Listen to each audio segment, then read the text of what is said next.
How to Snapchat yourself.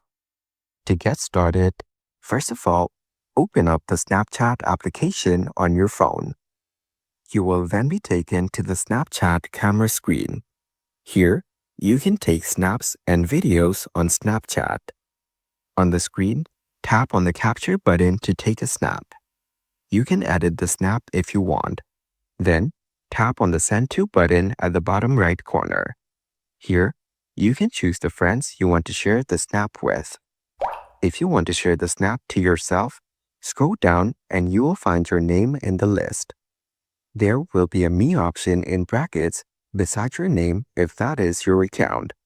Select your account and tap on the arrow button below to send the snap. You have successfully shared the snap with yourself. You will then get a new snap notification from your own account as shown. Following these steps, you can easily Snapchat yourself.